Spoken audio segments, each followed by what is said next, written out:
might have to just become a thing. Do you think it should just become a thing? Welcome to the Midday Show. I'm Jeff Everett. He is Mark Messina. We're going to talk about students as substitutes. I saw a story in Pennsylvania about this. We're going to talk about, I'm on the fence about it. We'll see. There's another one. If you've never read the book, I Need a New Butt. Don't apparently. You could be fired. You will be fired. So we're going to talk about that as well. Knoebels has a new ride. Tom Brady is back. Some March Madness stuff all over the board. We're going to get to all of this. Before we do get to those topics, Mark, how are you feeling on this Monday? Well, I feel good. The question today, and we just talked about this before, and this didn't make our official topic list, but the question is, how are you feeling? Because you guys lost yesterday in the state playoffs. Your season came to an end. And the discussion that we were just having is You mean the one I said that I wasn't sure I wanted to talk about? Yeah, but it's not necessarily about you. Sure. It's about, because everyone's been through this. They haven't necessarily lost a state playoff basketball game.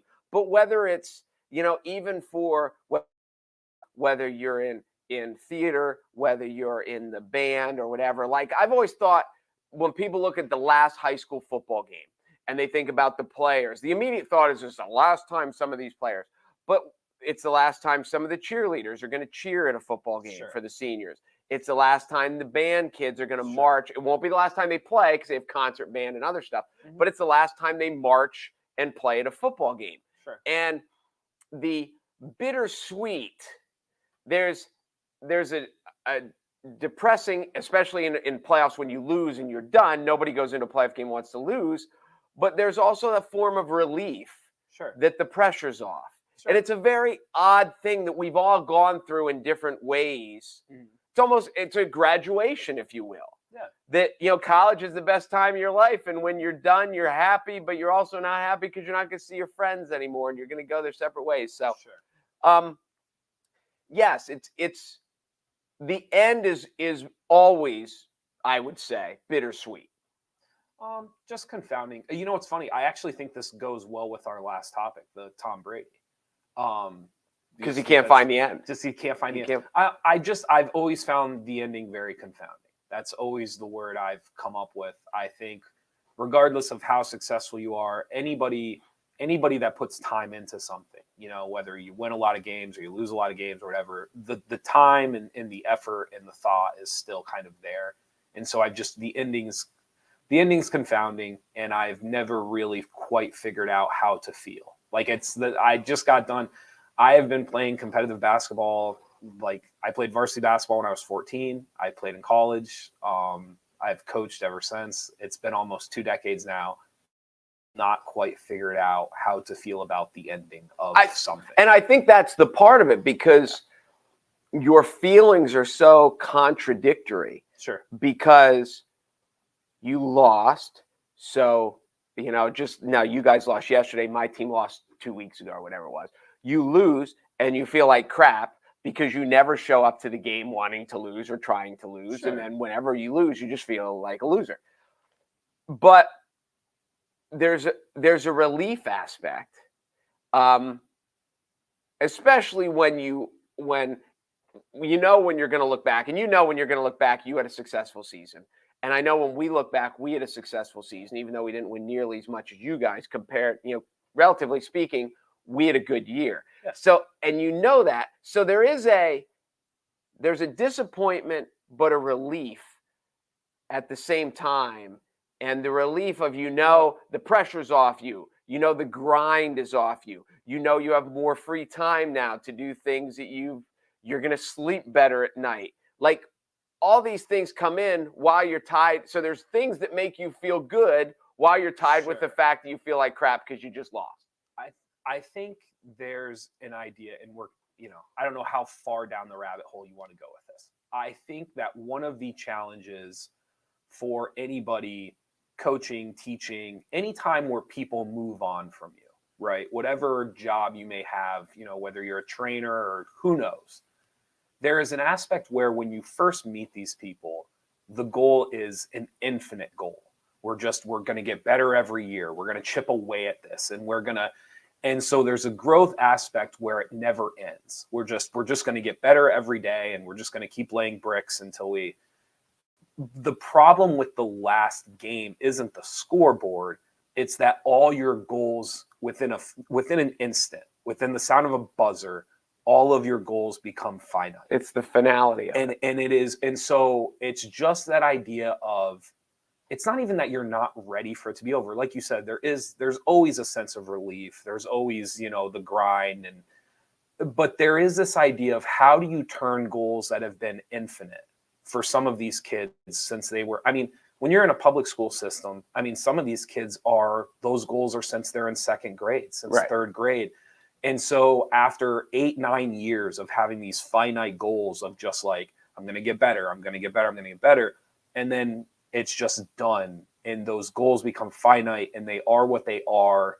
That's the ending. And that's the challenge that I don't know how to feel about that. You mentioned teachers, and I never thought of that, but the same thing, because the last day of school is thrilling for kids, for teachers, for everyone. But there's a sadness that all these relationships that I've created from the teacher side, of course, that all these relationships that I've created, they're going to be gone. And then come next year, there'll be a new anticipation and that's what they do. And they do this every year, so they get used to it. Sure. But as happy as the last day of school is, there has to be a little sadness too. Absolutely. Because they know. Yeah. Now, I'm sure there's kids that they're happy. Like, I'm never going to have that kid in class again. And that is great. But I think one of the biggest, it's not even a misconception, because you don't show up to the game not wanting to win. Right. Everybody shows up to the game wanting to win. I think one of the biggest misconceptions is 90% of what I personally, for me, 90% of what I feel afterwards has nothing to do with the scoreboard itself. They're much broader, bigger things. 10% of it is, maybe we didn't play well that day. Maybe I could have done something different that day. That's 10% of it. But 90% when the season ends is just the finality of them as people, them as athletes, the goals that we had set, how much we've improved. And there's also that aspect of what do you do, not quote unquote when the work is done, but essentially if a kid's been around you for 6, 7, 8 years and your job is done with them, what is the next phase of how that? do you transition? How do you transition from that, and what do you do? So it's a very confounding time for a lot of coaches, teachers, any profession where you get to work with people, and then there's a finite date of they are moving on, and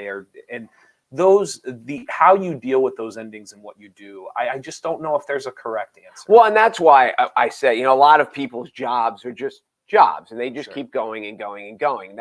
But there's other aspects. That's why I said whether you're in theater, or whether you play on a team, or whether you coach a team, or whether you're in a bowling league, or there's the beginning and the end. And some of them are way less dramatic than others. But I knew when I was into play, and we rehearsed 3 days a week for 4 months, and then for a month, and then it just got. But you were with these people all the time for 2 straight months. Sure. And then all of a sudden, the last show, you tear down the stage, and some of them I haven't seen since. Right.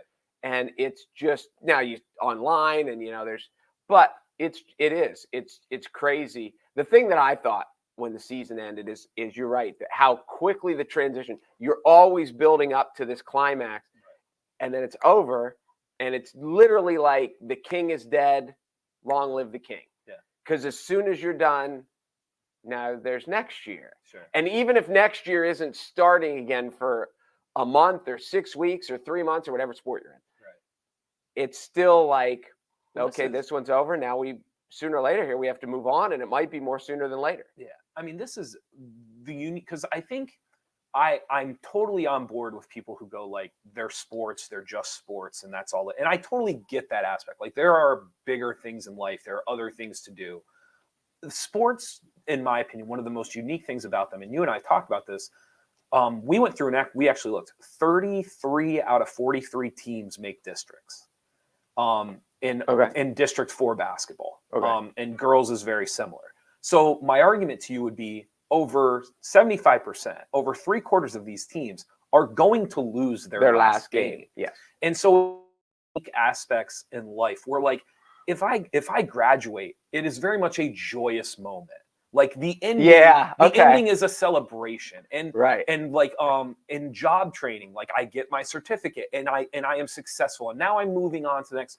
Sports is one of the most unique things in the sense that the majority of people that do it, You just got a gut punch. Your last moment is failure. 99% of the time is going to be failure of you didn't reach what you would have wanted to reach. And I'm not saying there aren't silver linings. I'm not, again, trust me, I was the silver lining king yesterday. Like, I'm not implying that winning is everything, but sports are unique that way, where a lot of times your last goodbye, like your last time being in the thick of it, it is not going to end the way you want it. That's very well said. It's just a very unique. I'm not putting down other aspects. Like, I'm not putting down drama or band or anything else. Like, I'm sure, or graduating. Like, I'm not putting those things down. I'm just saying most of the time those things, you have a successful play and your last performance is probably going to be pretty good. And sports are so unique. I cannot tell you how many guys I've been so fortunate to help out and have so many guys through the last 10, 11 years where they have these phenomenal careers and maybe things don't go the way they had hoped the last game. And that's kind of what people remember. And I'm just always kind of like, no, like they were really good. Like they had phenomenal careers and they had phenomenal things. And all people tend to remember is that last time they saw them. And so sports are unique that way. And I think that's why the connections might run even deeper than what people can relate to sometimes. So there you go. That's my spiel. No, it's good. The ending on a loss. You're right. It's very different for sports than for musicals or plays or the band or things like that. Just life in general. Like most of the time when things are ending, it's as weird as it sounds. Except marriages. When marriages end, when relationships end, they're usually bad. There you go. That's true. But so it's unique. Oh, well. All right. What are we up to? Students as substitutes. This is interesting. I'm not sure. I try to find topics that I sit on the fence of where you and I can think out loud about them. I got the answers. You have the answer to this one. I believe it. School staffing. There are some school districts in the state of Pennsylvania where if you are a high school student and you're in, National Honor Society, or you're on the honor roll, or you are somebody that is considered of high standard, there are school districts now that are opening it up so that you can now substitute within their school district for younger ages. I think it's perfect. And the reason why is because they're short on substitutes. There you go. So that's a very simplified answer, and I don't even think you're wrong. Do you think there is any negative aspect to this at all? Well, my first negative aspect is because they're taking the kids out of like half days of school. So what are they? But these are seniors who are coasting. Yeah. No, but most schools now have internships, programs. You could. Most higher level seniors aren't in school for a full day. I think from a societal aspect, it will be so much better for the high school students will learn so much from doing this. Sure. And I think it'll be exciting. It was always cool when you were an elementary kid and a high school kid came into your class. Yes. For whatever it was. Yeah. So, obviously some of the teachers are going to, some of the high school substitute teacher people will be better than others. Some of them I'm sure have had babysitting experience. Sure. But I think it'll be good for the older kids. I think it'll be good for the younger kids. And the reason I think they're doing this with doing no research is they're short on teachers. Absolutely. They're short on substitutes. So they're jamming kids in the auditorium and showing them movies or giving them study halls. Like in high school, you give the kids study hall. Sure. What do you do in elementary school where they don't need study hall and the kids can't sit still anyway? Sure. So here's and this isn't even a devil's advocate, because I think you and I are on board that it's a genius idea. Like, I think you and I agree that this is it's a solution for a problem that doesn't have a lot of great answers. Correct. Is that okay? And it saves money. Yes. So I think you and I are on the same board with that. My issue isn't so much that, like, I think these kids aren't capable, that it's not a good idea. My issue is it just shows, like, I feel like it shows how hypocritical everything else about the system is. And so you think about like, we can't do this because of liability. We can't do that because what if something goes wrong? You have to have these credentials and you've got to go pay this money to take this class so you can be a teacher's aide, or you have to go to school and you got to go back to school to be a teacher. There's all these hypocritical things within the system that now all of a sudden your solution to a problem is letting a 17 or 18-year-old kid just become a substitute. And so that is my only, I think it solves a problem. I think it's genius. I think it works. However, you now have to admit that there's a lot of things within the school system that probably are being forced upon teachers or forced upon aides that don't need to be forced upon them. Absolutely. Because if an 18-year-old, if a school district is saying that the only qualification for someone to be a substitute is they have to be 18 and they have to have good grades or be like a stellar student, then I like all of these certifications and all of this stuff, then it's all just overblown. And it's absurd. Well, they're realizing this now. And back when you had a surplus, you have to whittle it down somehow. Mm-hmm. And now that they don't, but yes, like I say joked. We don't joke about anything with Jerry Sandusky, but in the Little League worlds and all this, they've become so much stricter. The state of Pennsylvania, in their effort to protect children, have become so much stricter with all these background clearances and all these things after Jerry Sandusky. And everyone who knows anything about the situation says the irony of all of it is this system wouldn't have caught Jerry Sandusky because he had no record. So there are thousands of things that people do to make it look good on paper. Like one of the things originally that was an argument in Little League was, do the umpires have to go through background clearances?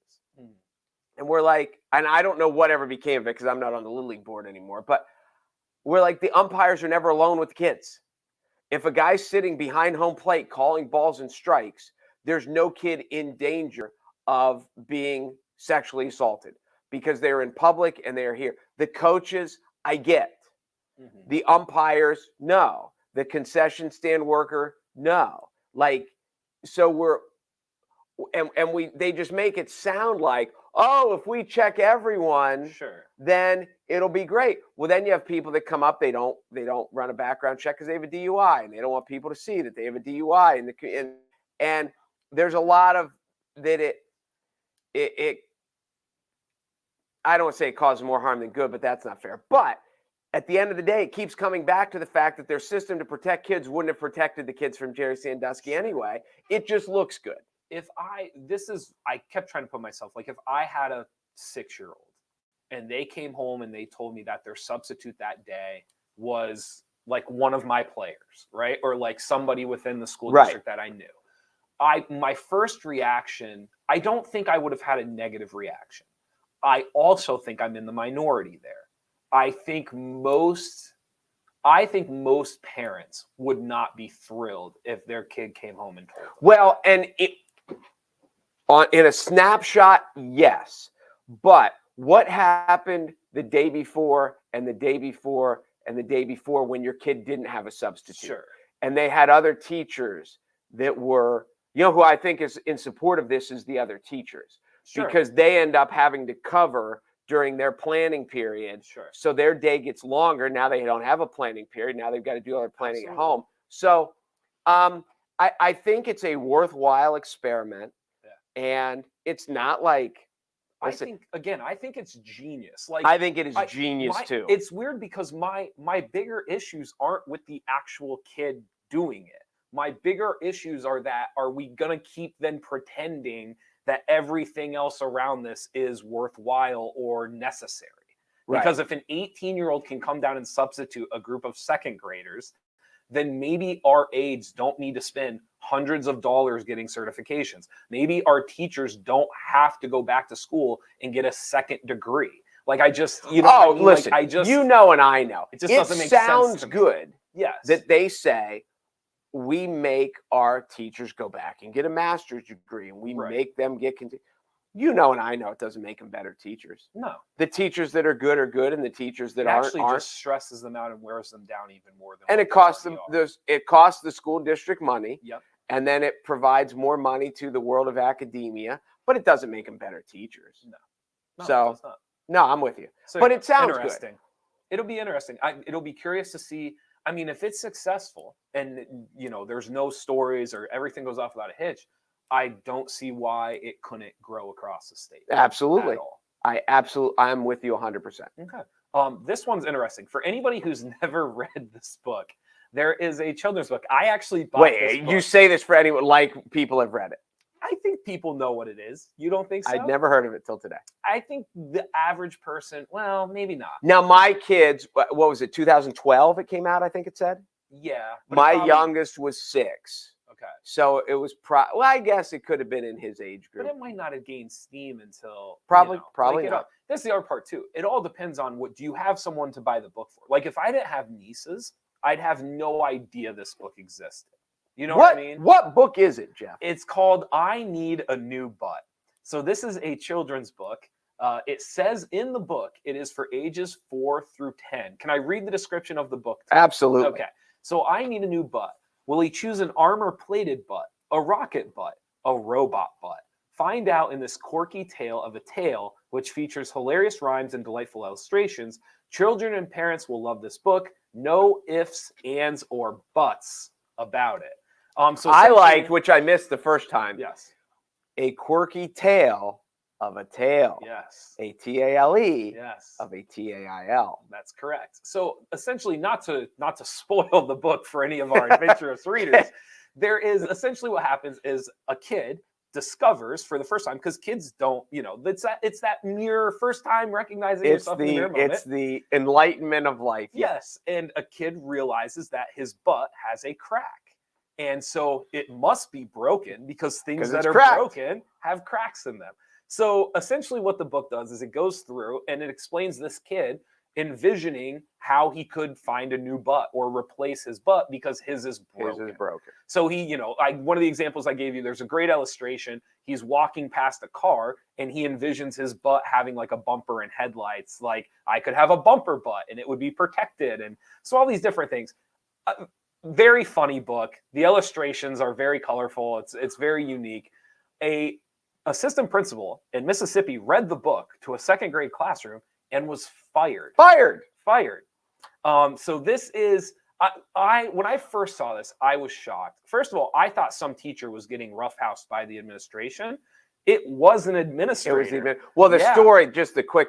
There was a guest reader that was supposed to do it over Zoom, and there was either 100 kids or 200 kids through a Zoom thing, and the guest didn't show. Yes. So the principal or somebody told the principal, "Will you go read to him?" And it was a he, and he said, "So I grabbed one off the shelf, and he said, I love this book. I think it's hysterical. It is. So that's the one I picked." Yes. Now, and the thing that he went on to say is, we've talked about this, and I know people watch every single episode we do. Correct. But when you were an English teacher and you talked about your lesson or your long-standing lesson with the Hunger Games, sure, and the books into the movies, into the new book, the books were done. Yeah. Book into movie, into book, into new movie, and to compare and contrast it. And the whole purpose of it was to get kids to read. Sure. That was the whole purpose of it. Yep. To get kids to read and think about what they were reading. And this assistant principal said, the purpose of this book, I don't think it was the author, I think it was the principal that said, to get kids to realize reading can be fun. Yes. There's no deep philosophical meaning in I need a new butt. Correct. It was supposed to be silly. It was supposed to make the kids laugh, right, and let them know that if you open this book, you can find humor, and reading is never a bad thing. So can we go like one step further? I'm like thinking about being a kid and like just trying to like recollect back. Butt is one of the first funny things that you're really allowed to say, allowed to like make fun of, like I don't know, like to me, butts isn't that awful. It's almost like the introduction to comedy when you are like a 5, 6, 7 year old. I agree with you. Okay, so like to me, this is the standard of comedy if I am a 6 or a 7-year-old. Like what is appropriate for a 6 or 7-year-old to laugh about? To me, I think butt is like the first stage in you growing your collective humor. I don't like, maybe I'm looking too much into that. No. but I that's how think you're feel right about it. And it's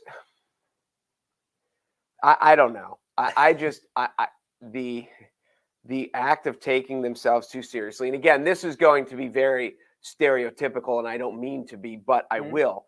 This was in Mississippi. Sure. When they talk about academic standards and all this stuff, the Mississippi's near the bottom all the time. So I can understand. I have no idea whether this is an affluent section of Mississippi, whether it is a rural, urban. I know nothing about it. Sure. I just know that when they do national academic standards, 45, 46, 47, 48, 49, there's always Arkansas and Mississippi and Alabama. Sure. And those three are always there. So I can understand why someone who is a lifetime educator, that he can say, my purpose with these kids is to just get them to want to read. Absolutely. And for the powers that be to it's shocking. Yeah. To wrap it up, and this is one of my favorite parts of the story, the book itself, the age, like, you know how in the book, the age is 4 to 10. 4 to 10. In the book. Like, this wasn't like actual, like, toy box, like ages 4, like it is 4 to 10. You are going to see child psychologists. This just happened like within the last 2 days, right? Yes, I think it happened right before the weekend. Okay. You are going to see stories about this, and you're going to see child psychologists who come out and say how horrible of a decision this was. And again, you get people that are elected to these boards, and school boards are unelected. You don't have to be educated to be on the school board. You just have to win an election. Sure. And you have people who say, well, I don't think that's right, but they have no basis for their opinion other than a knee-jerk reaction. Yeah. I'm sure in every classroom if people came in and watched how you coached a practice, I'm sure there'd be people that say, well, I wouldn't do it that way. Sure. Well, it doesn't mean it's wrong. Actually, this person probably has a lot more experience than you have at it or whatever. But just because somebody who is and the other aspect is the teacher thinks that they were doing this preemptively because they were afraid complaints were going to come in, but they were unaware of any complaints. Yeah. And again, here's the other thing. Would there have been complaints? I'm sure there would have been, because people complain about everything. But now they have set a precedent that if a teacher reads any book to any class and someone complains, now the teacher should be fired. And that's not how society should work. I just think second graders should be able to say butt and read about butts. Like, they're in second grade. I agree. I think there's nothing more innocent than a butt joke when you're in second grade. Do you think there are any second graders that don't realize they have a butt? No, I think most second graders. I think they all know. I think they all pretty much know. It's not a surprise. No, I would agree with that. But I think that's right. I think that's why the story works, is the irony of like not knowing your butt isn't broken because it has a crack in it. And so like a second grader, that's one of the few humors that a second grader could really catch on to. Like, can you believe this kid thinks his butt is broken? Like, because there's a crack in it. And I don't know. Doesn't make sense to me. Knoebels, they have a new ride coming out. Yep. Speaking of butt crackers, no. This one, I don't think this one's going to be because the wooden roller coasters. You never heard them? Have you heard them called butt crackers? No, I because didn't. they rock more than like your smoother coaster. Knoebels, they're planning to open up a new ride for 2023. They are going to take away a 40-year-old attraction. I do not know off the top of mind which one they're getting rid of. This new one is going to be the Bayern Curve. It goes up to 70 miles per hour on a circular track. If it just goes in circular, then I'm out. You're out. You're not a circle person. I used to be. Wait till you get older, buddy. Okay. Teacups? Like, teacups are rough. Teacups anymore. Wow. I don't even try. Okay. No, I understand. It is rough. I understand that. Can you ride in a car? Can you ride in anything facing backwards? Yeah, backwards doesn't bother me Backwards so much. me. Okay, backwards doesn't bother me so much. I'm a horrible passenger though, in like on like road trips. Horrible meaning annoying or horrible meaning sick? Sick. Oh, okay. Yeah, I would much rather drive than be the passenger. Oh, absolutely. Yeah, that's just my opinion. Knoebels, one of the only, I don't think I've ever told you this. You know I don't like roller coasters. Because you're a big baby, yes. One of the only roller coasters that I will ride is the Phoenix. The Phoenix is great. I will consistently ride the Phoenix. Doesn't bother me. You don't do the Twister? I've done the Twister, which is, for me, to do the Twister is saying something. I don't hate the Twister, but I get very little enjoyment out of it. It's rougher. Yes. The Twister is much rougher than the Phoenix. There is something about wooden roller coasters, the clickety-clackety kind of. Yeah. Wooden roller coasters are different. See, I almost prefer it, though. I do, too. Okay. They're better. There's something to it, because I'm very, very particular about the roller coasters that I will go on because I dislike them. But the Phoenix, I actually, like, by the third, like, hump, like, I'm actually enjoying myself, which is really You don't enjoy it? You got to get into it? The first drop or two, I'm still kind of, like, on the fence about whether or not I really want to do this or not. I just hate them. I can't stand them. See, that's funny to me because I don't. But it's funny. To me, it's the people who are afraid and the people who get sick. Because I used to make fun of the people who got sick until I got older, and all of a sudden I would do the teacups with my kids, and I would get off, and I'd be like, I don't feel very good. Okay. And then for a long time, because with your little kids, and they want to do it, and I don't know if they don't get sick because they don't know any better or they're just tougher, but I really had to manage my food intake. Like if I went on with an empty stomach, I came off feeling awful. Yeah. But if I went on with too much in my stomach, then I was afraid I was going to puke. Right. So there was this balance. There was this midline that I had to be at to ride the roller. But, you know, the kids want to go on. Sure. So I was on, what's the one that spins and the floor drops and you stick to the wall?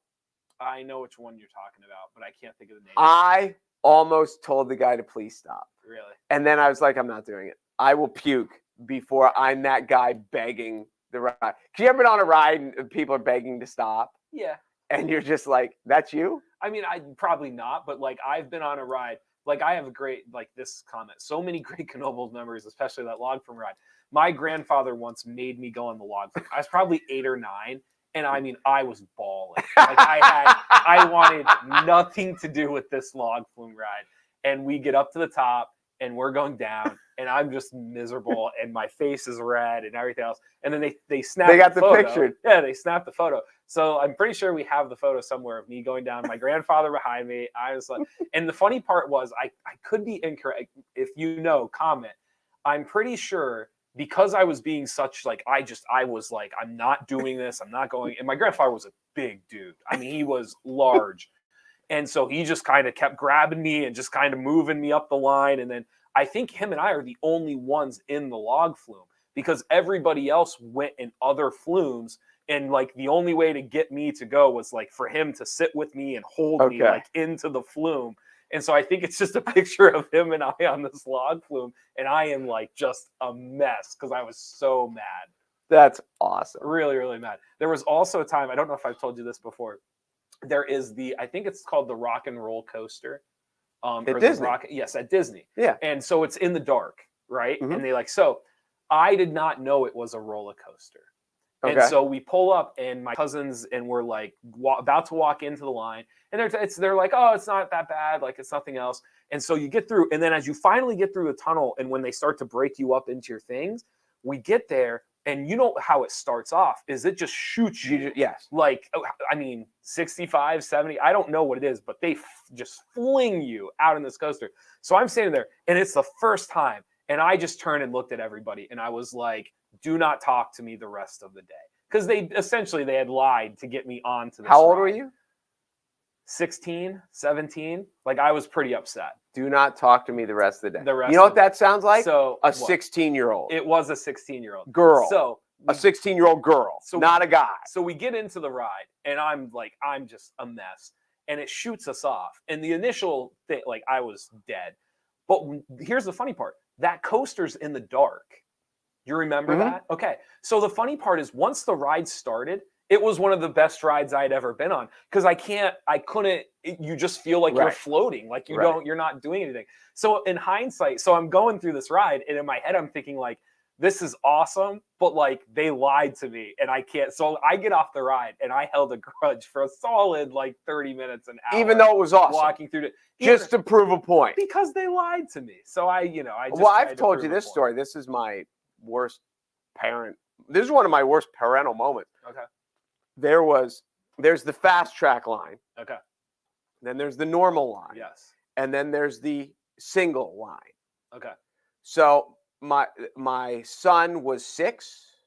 My daughters and their mom went off to like the foreign stuff they were going to eat foreign food or some place like that. Okay. And me and my son were like, forget that. We're going on rides. Yeah. So I'm like, well, we'll just get in the singles line. And it'll be like at Knoebels, Sure. where you get through and you're like, hey, can you go one in front? And you kind of pair yourselves up, Sure. which I thought was just universal, theme park etiquette. Sure. Well, we get up there and I'm trying, and the guy works like, nope, you're here. You chose the single line. This is where we go. And my son got on a ride. He was 6. Yeah. He got on a ride that I wasn't on. Yeah. He was in the car in front of me. Okay. And so I was like, when you get out, you just wait right there. And Do you remember the ride? I think it was that one. Oh, it was the rock and I think so. roller coaster. And Okay. there was another one called Auto Track. I remember that one. Yeah. It was one of those two. It was like the test dummy ride. Yes, it was one of those two. And he is unfazed. He's like, okay, whatever, because you'd been at Disney, we'd been on rides. Sure. He's like, okay. He gets in the car, and all I can see is this little head. It was almost like R2-D2 in the back of my, and there he goes. Right. And I'm just like, what if I never see him again? Right. No, now, fortunately, because it's Disney, there's like 12 of these. So by the time we came back around, we were in the log jam line. Okay. So there were 4 cars unloading. Okay. And I got, so when I got right behind him, we were still 5 minutes from unloading. Yeah. So he pulled up and I could see him the whole time. Yeah. But sure when he disappeared, I was like, oh dear God. Right. That was awful. Not what you had planned. Awful. Picture Jeff screaming and getting picked up over his grandfather's shoulder and walking/waiting through the line literally until they had to go sit in the log. Yeah, it was pretty brutal. Not my greatest day. You know who didn't think it was brutal? Everyone else. Everyone else was probably enjoying it. It was one of the great days of their summer. Probably. So watching I go to theme parks for the Dippin' Dots and the exercise. Listen, everyone that goes to Knoebels goes for the food. Yeah. It is never really bad. And the other thing, and I tell people this all the time, if you've been on multiple haunted house rides before, like Haunted Mansion, it is one of the best you are going to go on by far. I think like obviously it can't rival like Disney World's but it's close. Like it does a really good job. It's one of the best you can go on at Knoebels. And I think like what's the one that takes you up and then just drops you?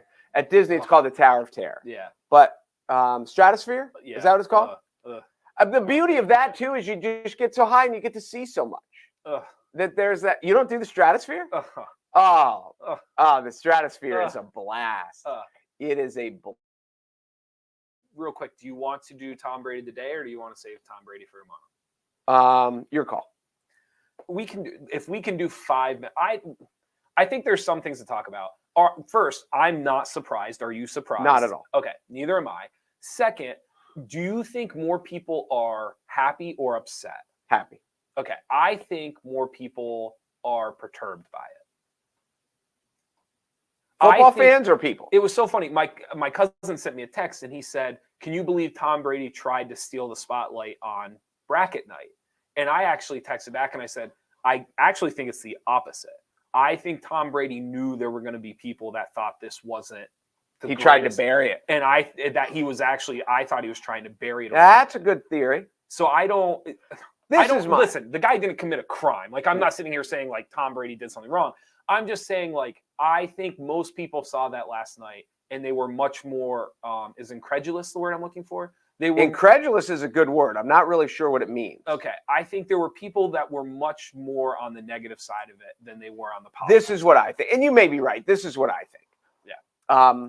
Whenever you ask someone something after the long haul, when they're tired, that's why rock bands, and this is our final tour, because they're going to get through it and they're tired. But then when you get to go rest and you get away from it, and they're as intelligent adults, there are so many times like my son will come home and says, so-and-so says he's not playing football next year. I said, it's February.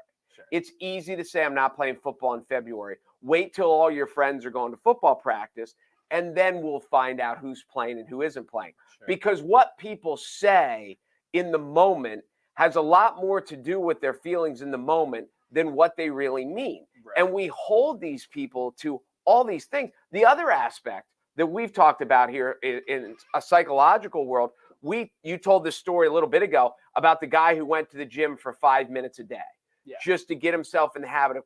We all try to trick ourselves into things.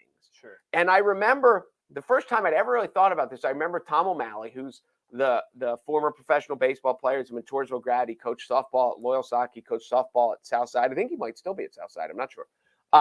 But I remember asking Tom back when he was playing about he played in Japan for year after year.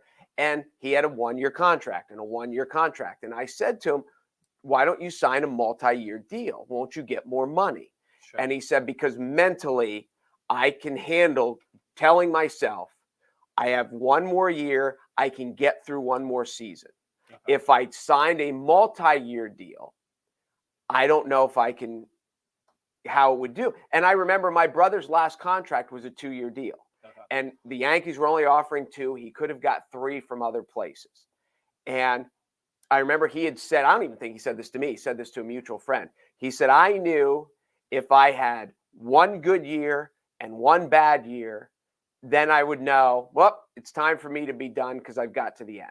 Sure. I knew if I had a bad year first, I would have a chance to redeem myself, which is actually what happened. I would have a chance to redeem myself, and then I could walk away happy. But he said, if I had a bad year first, a bad year second, and then 1 more year on top of that, that would have been tough. And then I get to the part of, should I quit? Should I, sure. And then it's, so a lot of it too is just the psychological aspect. And if you're asking Brady 36 hours after the season ends, he's not really of sound mind and body right now. So let's give him time to get away from it. And that's another thing that people don't understand about the need to get away from it and of no matter what it is. And I know I'm rambling here, and I will shut up and let you talk. One of the first scripts I wrote, the first script that I ever wrote that I actually talked to a Hollywood producer, and the summation, I was on the phone for 5 minutes. The summation's like, we love the concept, the ending sucks. So I said, okay. So immediately what you do, you go back to work and you get to work. And I wrote another ending in like 3 days, and I sent it to them, and they said, this one's even worse than the first one. And I was like, yee. And then I'll never forget, she said, step away from it for 6 weeks and then come back to it. And immediately, that's not how we're taught in life. Sure. Like, if you want to get it done, you have to get to work, and you have to get back to work, and you have to get to work. And how are you going to get there if you're not working? But the advice was step away from it. And I did. And now I have a new ending that I actually like, and I think it's better than the other. So, like, there's moments where we as intelligent people are like, it's not even like, what did they say now? Don't even ask them the question now, sure. Because it's not fair. You ask someone who just walked out of the courthouse that just got divorced, and how many of them are going to say, I'm never getting married again? Sure. It might not be a real fair time to ask them the question.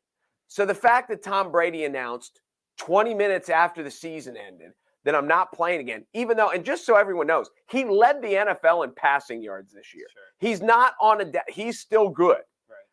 I'm not surprised in the least. Yeah. I think pro sports is tough because of like draft, free agency, like they're trying to prep for ahead of time stuff. So there's a clock there from a team perspective that the individual perspective doesn't benefit from. Yes. And so I think that certainly makes the whole Tom Brady. The Tom Brady, it's Tom Brady, LeBron James. We just have these athletes. Even the other, like Serena Williams. I don't think people understand. Like Serena Williams is still one of the best tennis players in the world. She's like 39. You talk to some people, and they like there are people that think Serena Williams doesn't play tennis anymore, and it's like no, like she's still one of the best players.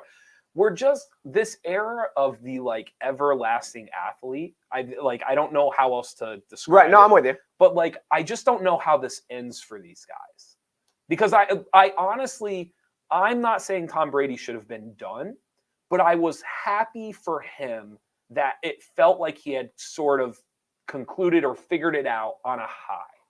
And so I think a lot of times, like when we reflect back and you look at some of these other athletes, time decided it was done. Like time basically said, mid-30s, you're done. Start figuring this out. How are we wrapping this up? Or just financially, teams just decided you were done. Right. Like this isn't. I don't know. How do you, but like when the human body is able to do what it is right now, like when you have these people playing professional sports, like there's no reason Tom Brady couldn't play quarterback till he's 50. Like, well, no, hear me out. Maybe. And what I mean by that is like, I bet you, because Tom Brady's 43, 44. I think he's 45. Okay, here's the point I'm making. When Tom Brady's 50, if you want to tell me he's not going to lead the league in passing, yes, sure, that's fine. I find it hard to believe that barring an injury, he's not one of the best 30 people in the world playing quarterback. Okay. So here's the point I'm making is like, if he's willing to do it, and maybe it's less money, and maybe it's for a cruddier team, but he's still one of the best 30 in the world. I guess the point I'm making is like, how do you end a career in the era of everlasting careers? What is the protocol? How is that decided? What is a fate? I'm not upset he's back. I'm not saying he shouldn't have come back, all these things. I was kind of like, okay, Brady has set a precedent for how you do this. Like maybe you go have one last hurrah, you do really well, and then you call it quits. But now that he's back, like LeBron James might play basketball until he's 50. Tom Brady might be playing until quarterback he gets to until play he's with his 50. kid. That's what he said. I understand that. But the point I'm making is like, I don't know the ending for these guys anymore. Honest to God, we might have people having like 30-year careers and we didn't even see it coming. Like it wasn't even like on our radar that this stuff could happen. I don't know. But I still think Brady's a freak. Brady's on year what? So he was 99, I think. Was he drafted in 99? I don't know. That's why I'm asking. 20. So we're on year 23, something like 24? Something like that. And so here's the point I'm making is like, is it really out of the realm he could have a 30-year career? Now, I mean, Jamie Moyer, who pitched not that long ago, pitched till he was 49. Yeah. So again, it comes back to the aspect of like, I don't think it's a matter of could he or couldn't he. I think it's a question of like, if he's not one of the best 5, does he find it worthwhile? No, I get it. I think it's funny that people are so put out. Wait, he said he was quitting, and now he's coming back. Like, who cares? What do you care? No, and the thing about that is people, well, he said he was quitting. Okay, he changed his mind. And in society, one of the things that frustrates us so much politically is people take a stance and never leave it.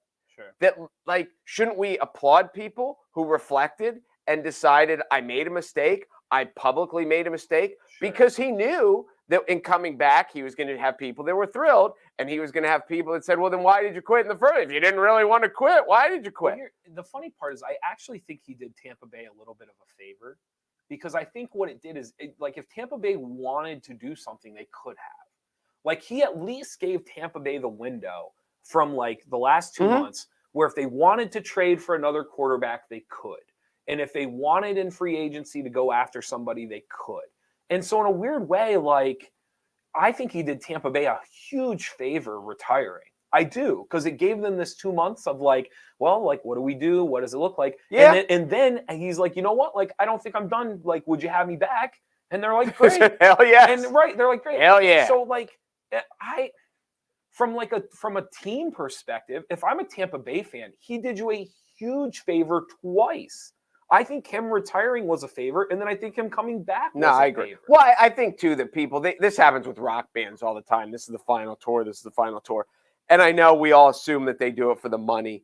But, you know, I know Kiss. This is the joke I tell people. I saw Kiss on their farewell tour in 1996.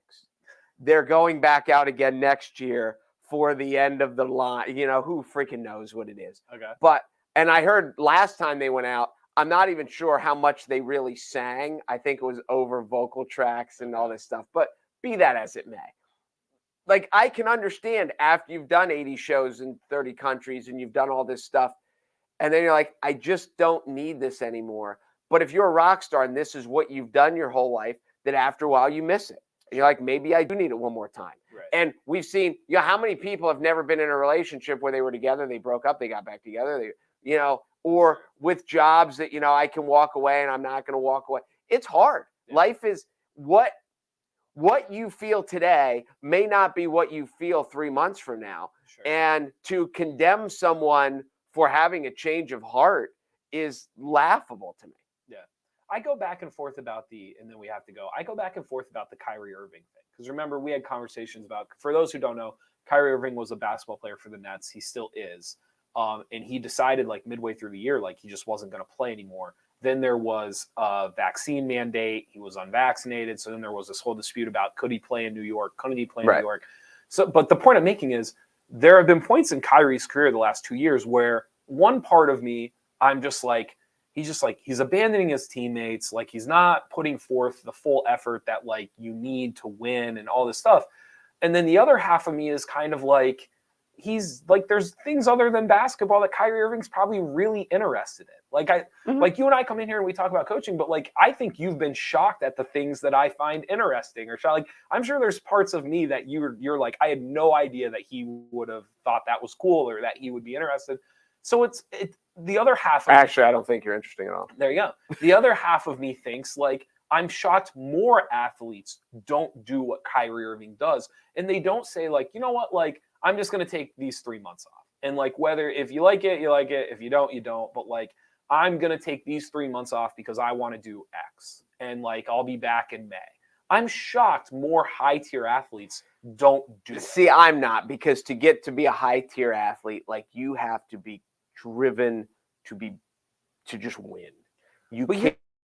And I don't think. But you don't think in every sports league, if we took like the top 50 guys and wrote them down on a piece of paper, you don't think that over half of those guys are in that top 50 because of the tools that they have been given? I mean, yes, but maybe no, basketball is a little different that way, where like basketball is so unique because there's really only, if you make a list, there's 24, 25 guys that really are just so much better than the rest of them. They just But don't you think part of who they are is just constantly proving to people that I'm better than you? And they go out and win over and over. I think that's what makes them different within the 24 of their peers. I don't think that's what separates them from 25 through 100. Drives them in life. No, that's 3 nights a week I need to go out. That's literally the point I'm making. The point I'm making to you is I'm shocked more people aren't more like Kyrie. I'm shocked there are not more people that go like, listen, I love this basketball thing, but there's 5 other things I'm interested in. See, I'm not. And really? Yeah, because I know, like, when Mike used to finish the season and he would get home, like, there was a tired, he'd been gone for 8 months. Mm-hmm. And there was just like this decompression. You could tell there was a little glimmer in his eye of all the things that he wanted to work on, whether it was organizing pictures or whether it was just cleaning stuff in the house or going through stuff. But then you got back to January. Once he got into the new year, no matter what, you could kind of see the juices flowing again. Sure. And he just needed to compete. Totally agree. But your brother had to have that edge. But Randy, you don't think all these competitors have that edge? I'm not saying they don't. The point I'm making to you is that some have to have it and some don't have to have it. Like Randy Johnson, if he didn't have that edge, his height, his delivery, everything about Randy Johnson, the intimidation factor of just like him standing on the mound, all of those things still probably would have made him a top whatever pitcher when he was in the league. You don't think so? You don't think there's athletes that regardless of how competitive they are, Their physical attributes and just their ability, whatever skill they have developed, has put them at a level where even if they don't want to go rip somebody's head off that night, they're still one of the best 25 athletes in the game. You don't think I so? don't think, not really. I completely disagree. I think that's why guys come and go. I completely disagree. I think that's why player 75 comes and goes. I think when you have reached, like, you are one of the best 20 at what you do in a sport, it helps, like, to get over the hump of those 20, you've got to be a psycho. Like you have to be a Kobe-esque, like, I'm going to just outwork you, and this is all that matters, everything else. But the point I'm making is, like, you can also be in that top 20 and not think that way. And you are just so much better than 25 through 100. You just are. You just have physical tools and gifts that the other ones don't have. That many. You don't think so? No. I don't think the physical tools and gifts are that different. Okay, like Dwight Howard is a perfect example of somebody who just truly, like, Dwight Howard did not love basketball. He just didn't. But he was a physical specimen, and he had just enough skill to just kind of, if I just do this, it will work out, and I'm going to be one of the best. He almost won an MVP. But then he disappeared. But he was still one of the best players in the league for 10 years. Was he? Yes. Because he was a hanger-on for. I remember Dwight Howard kept bouncing, and people were like, "He's going to be good. He's going to be good." He wasn't any good anymore. But that was after like 9 or 10 years of being the best center in the NBA. Like, he was the guy. And so the point I'm making, I'd have to go look through his stats. But yes, there are lots of guys who show up and they're good for a while and then stop being good because they've lost, and their drop is cataclysmic. But because they've lost the. You're not looking at it from a tiered perspective, because what you're saying is true. Like, if 80% of the league wakes up the next morning and decides, I'm not giving my all anymore, they're gone. You're exactly right. They are losing their roster spot within a year or two. It is over for them. There is a 20%, like, there is a group of people at the top that are so gifted that I'm telling you, half of them could lose that drive and they would still be in the league. They would still be a professional baseball player, football player, basketball player, because they just have gifts and tools that you cannot teach. But once you go from being elite to the middle of the pack, you're still in the league, though. Is the point? But then the drop from the middle of the pack to out isn't very much further. But it doesn't. You can't hang on to that. But it doesn't happen because they're so physically gifted. Telling you. I mean, maybe, but now we've got the argument has become like, but they don't want to play, because you said Kyrie Irving doesn't want to play anymore. The guys who I think go from being elite to middle of the pack, like what's his name with the Lakers right now, who's getting all the bad fanfare? LeBron James. No, the other guy. Anthony Davis. No, the other guy. The triple-double guy. Russell Westbrook. Okay. Russell Westbrook was just so physically gifted, and now he's getting older, and he's just being physically gifted isn't cutting it for him anymore. So now he's not an elite player. Now he's a middle of the pack player. Well, see, it's so funny. But if he was obsessively driven, it's funny that you say that, because you think his physical tools are what did it, and I think I think it's the opposite. I think his mentality is what did it for Russell Westbrook. Now or then? Then Russell Westbrook. There were people in the league like Russell Westbrook. There were people taller, faster, stronger than Russell Westbrook in the league. The difference was like, I'm going to kill you before you get this rebound.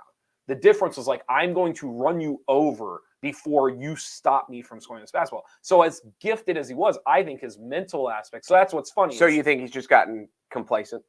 Who, Russell Westbrook? I think he's gotten a little old. We've all gotten old. I think the other thing too is he's being judged like it's not cute anymore to be like the 7th seed and just average a triple-double.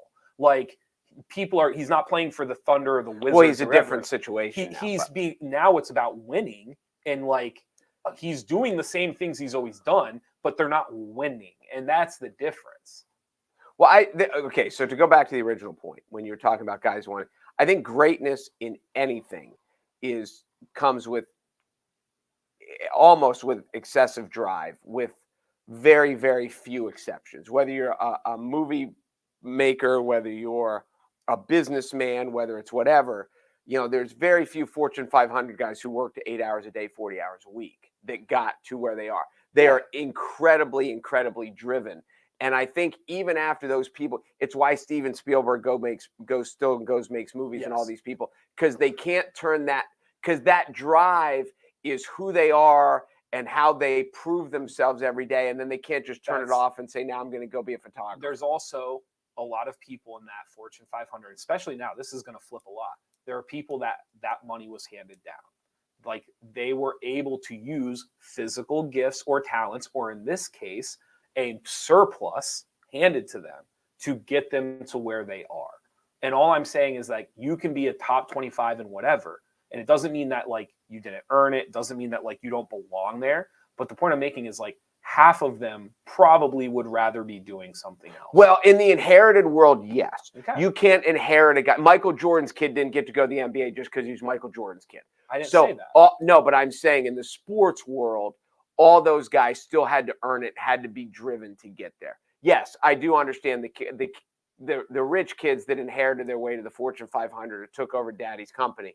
But when daddy built it, he was working 110 hours a week, and he obsessed over it. Sure. And I'm sure when dad was doing that, there were half of them also had money. Like the point I'm just saying, there's no way that in every aspect of life, the top 25 people are just totally mad driven.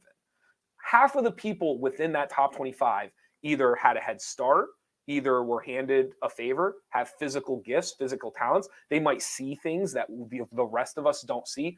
Who knows what it is? But the idea that like that every single one of them is just maniacal, it's just, that's not real. That's not true. I think it's closer than you think. You think so? I do. Huh. Interesting. I don't know. I think more people are like Kyrie. I know Derek Jeter hit off a tee every day. Oh, sure. Every day. Listen, and he has the 7th most hits in baseball history. I get that. I'm sure Kyrie Irving does his ball handling every day. Then that's insanely driven. But that's not though, because like there are people who wake up every day and do things. That doesn't mean like that's not well, but it's not like maniacal is like Kobe Bryant. Like you wake up and you think about basketball, and you go to bed and you think about basketball. Maybe Derek Jeter was the same way. There are guys that are like that across everything. The point I'm making to you is there are also guys who wake up. Kobe rapped. The point I'm making Kobe made movies. The point I'm making is there are guys who wake up every morning and they'll hit off of a tee, but then they're also interested in this and that and this. And all I'm saying is I'm shocked more people aren't like Kyrie Irving and go, you know what? Like for 2 months, this is like I wake up in the morning and while I'm hitting off of a tee, I can't help but think about this crisis or this cause or this hobby. And I'm shocked that people don't go, you know what? For 2 months, I'm going to go do that thing. Because I just need to get it. It's the only way for me to get it off my mind or to feel like I'm where my head's at. And I'm not saying, just like I said with Kobe rapped. Kobe, and I don't know if he's any good, but I know, and Kobe has an Oscar award because he was part of a movie production. Some of that was after, but your point's taken. But so I'm sure he had other things, but there's an aspect to have other interests, but there's also an aspect to walk away from what I am. And for Kobe or for Randy Johns, for all these guys, this is what they are. And it's just hard. I think that's what you and I think.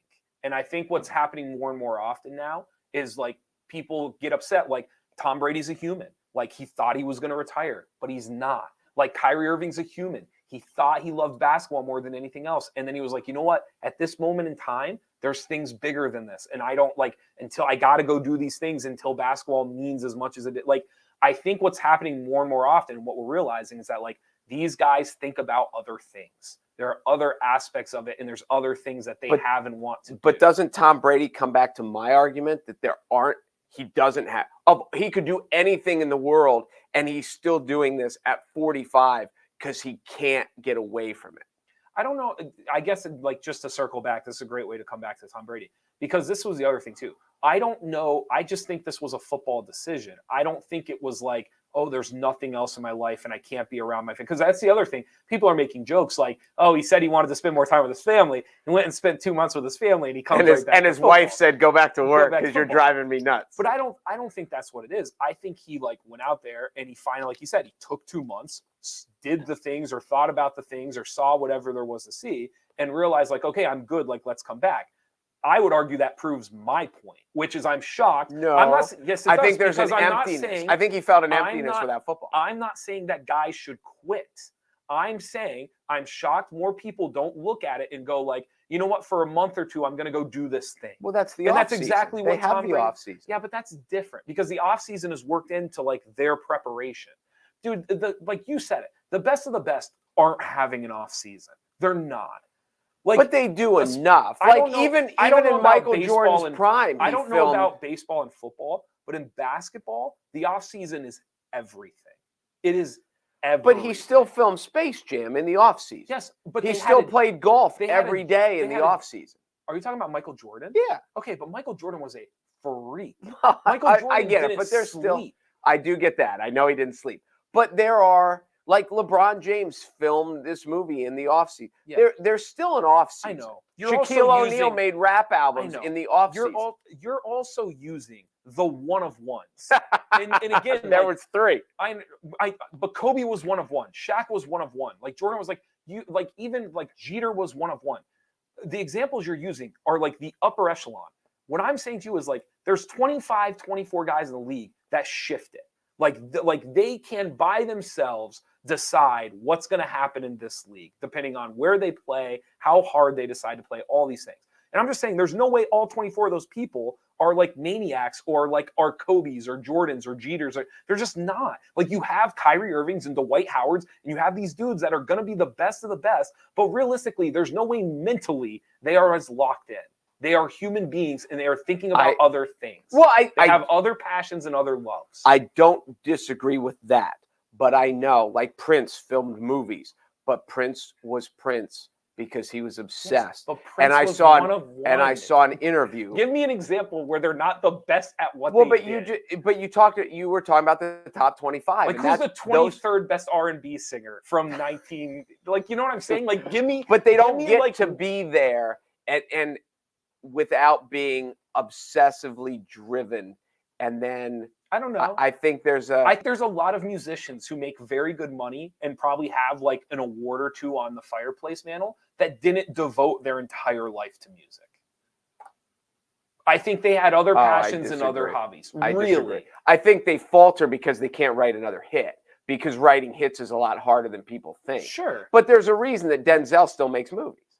Because he doesn't need to. There's a reason that Tom Hanks and Tom Cruise and Steven Spielberg and all these people. But you can name the best of the best. But you can name the top 25 of them, and they're still making movies because it's what they do. Mark, it's not because they need the money. It's what they do. I don't disagree with you, but every example you have used, whether it's pop culture or sports or whatever it is, you're using like one of one. Like Denzel and Tom Cruise. I think like Kyrie Irving is the one of one. What's that? I think Kyrie Irving is the one of one. He's the only. Kyrie Irving, and Kyrie Irving's different. I'm not going to say weird, but Kyrie Irving is a different guy. Isn't he? Doesn't he think the world's flat? Didn't he say that once? He did say that once. And he went to Duke. Yes, but this is the point I'm making, is like, I think there's more Kyries than what anybody's willing to admit. I think Kyrie. Dwight Howard was a Kyrie. Dwight Howard was lazy. No, Dwight Howard was a Kyrie. The difference, though, is like at the time, like 10 years ago, it was much more blasphemous to just walk away. Now, because of like player movement and player freedom and player empowerment, like Kyrie does a lot of the same stuff, but it's not as like frowned upon. Like it's not as like killed as the way Dwight Howard got. Like Dwight Howard's career kind of plummeted, half because of him, but half also because of just like media and like how people viewed like the idea of like smiling and joking and like not like living or dying on whether or not you won this game. And he got ripped apart for it. And now, like, you have, like, Kyrie shows up and watches his team's games and doesn't even suit up. And, like, everyone's fine with it. Like, it's like nothing's wrong. No, I don't think I think Kyrie is a very different cat. And I don't think there's very many Kyries. I think he is.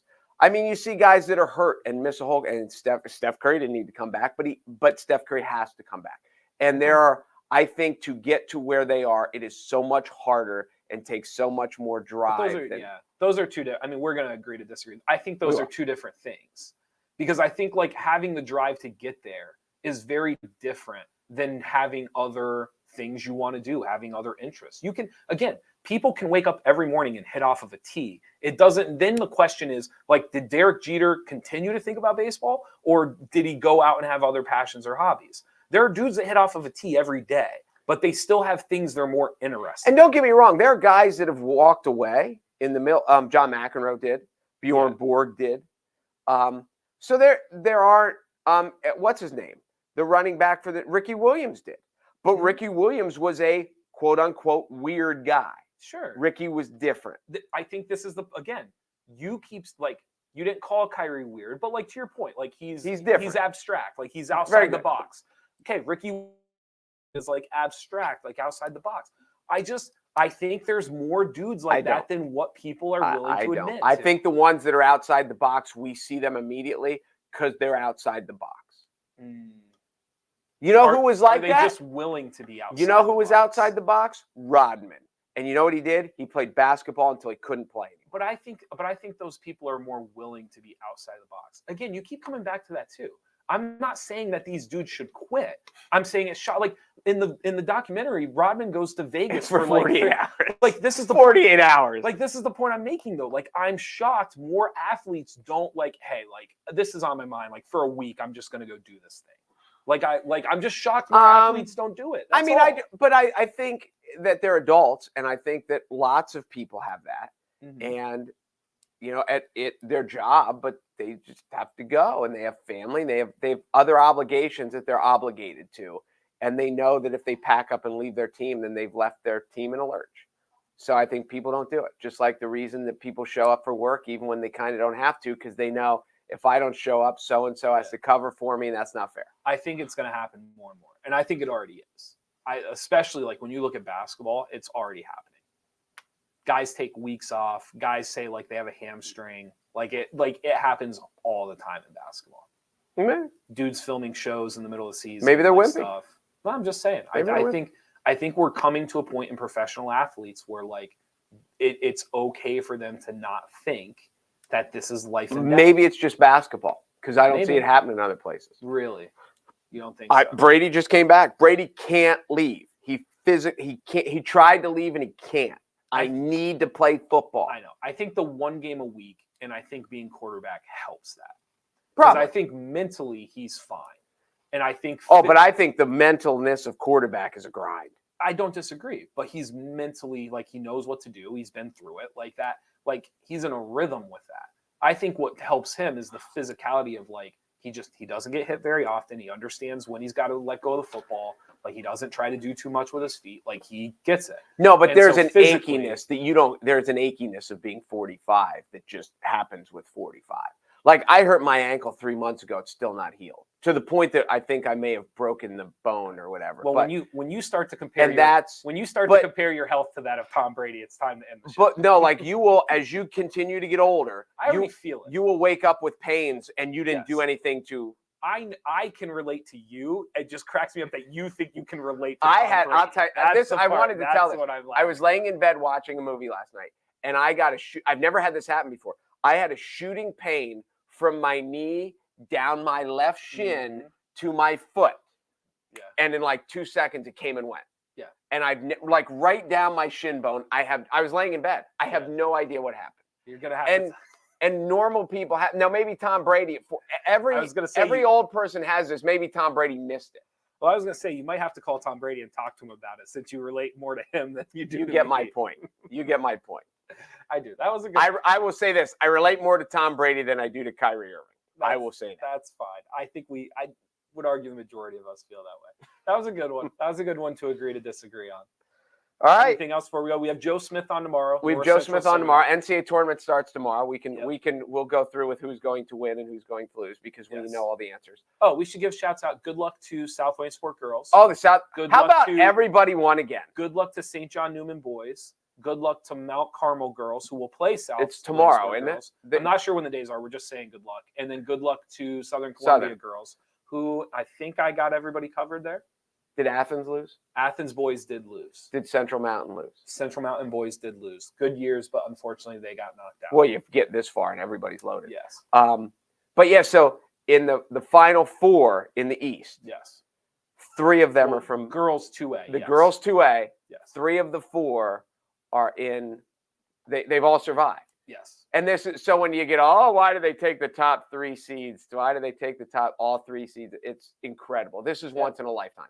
It really. I told Nasty that after a night or two ago. I said to him, we will never see this again. This is probably one of the only times District 4 will ever do this. I don't know if any district. I mean, a Philly district could. Philly does it in basketball. Philly does it consistently. Oh, do they really? Yeah. It is not uncommon for 12-1, 12-2, and 12-3 to be at the end of the bracket. Okay, I wouldn't have thought that. I would have still thought for the third, it would be hard to get in. But here, it'll never happen again. Especially in like 3A, 4A, where like there's just a lot of Philly charter Catholic. Like it's not uncommon for 312s. I wouldn't have known that. Our boys 3A that we just got knocked out from. Right. 12-1 Mass Civics and Science is going to play Holy Redeemer, and then 12-2 West Catholic is going to play 12-3 Devon Pratt. Oh, so it happened this year. Oh, okay. Yeah, it happens for Philadelphia. For Philadelphia, it happens all the time. Yes. Well, here it'll never happen again. Honestly, it never happen. Never. It might be one. And we think they all play tomorrow. I think so. I haven't looked. It should be on Tuesday night. But good luck to all of them. Pretty neat. And I think that is about. Oh, we should mention for whatever it's worth. Yesterday was the 2-year anniversary of the COVID shutdown. Oh, I did not know that. It was the 13th of March. Yep, it was yesterday. Interesting. So there you go. Boy, it feels like forever ago. Oh, I did want to mention this. I think a story went up, and we're an hour and 15 minutes, and no one's still watching. There's an article on, and we can even talk about it tomorrow because it doesn't matter. Do you know today's the most dangerous Monday of the year? I did not know that. Because of the clock roll forward. So It's not just, there's fatigue.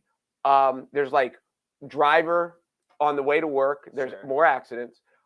Workplace injuries. Okay. But not only that, there's an increase in heart attacks. Okay. And that there's also the clock change, both forward and backwards. People that have anxiety and depression, if you already have, it doesn't cause it, but if you already have it, the time change can exacerbate it because it messes not with what is it called? Your biorhythms. There's a fancier word for it. But because like, especially in the fall when it you're used to coming home to daylight, you leave work and it's dark already. Sure. And I think circadian rhythms, is that the word I'm looking for? But it messes with that. So there's a lot, because they've talked, daylight savings time has come into question. Does it really work economically? Because that's why it was put in. But is there a real physical detriment to a portion of society? Because as they said, and this happens with like jet lag, some people adjust quickly, and some people it takes days or even weeks to for their body to adjust to the time change. Yeah. And during daylight savings time, some of those people have real health issues. I saw that on some clickbait thing yesterday, and I dug into it. And I wrote an article about it. I think it went up at 11 or something, but it is fascinating. Yeah. I wish we would just split the difference. Well, there's lots of it that's just pick the one that I think it's rolled forward. Now, don't get me wrong. And this is in the article too. There are pluses too. Extended daylight. People are healthier with more sunlight. Sure. It usually increases mood. It gives people more exercise, whether they go outside and walk. Healthiness to the daylight as well. Sure. But just the shock to the system of the change is much more. It jolts people much more, and heart attacks are. Like, this is the worst Monday for heart attacks of the year. It's crazy. That's fascinating. I never knew any of it until yesterday. I've never heard of that. Yes. Why didn't you bring that up before the show? Because I didn't even think of it till right now. No, that's a good one. And nobody's watching anymore. No, I learned something today. Well, that's why you got to bring it up at the beginning. I'll bring it up tomorrow. We'll bring it up tomorrow when we have viewers. Thank you guys for watching the Midday Show. Thank you to Weiss Markets. And be sure to go to NorthcentralPa.com for all of your local news. Oh, one more thing. No, I'm just kidding. You sure? I'm out. Yeah. Could have done it. All right. We'll be back tomorrow. North Central Cinema, a little bit of Oscar stuff, some movie stuff. So we'll have Joe back on again. That'll be good for tomorrow. Okay. There you go. All right. I'm Jeff Everett. He's Mark Messina, and we will see you mañana.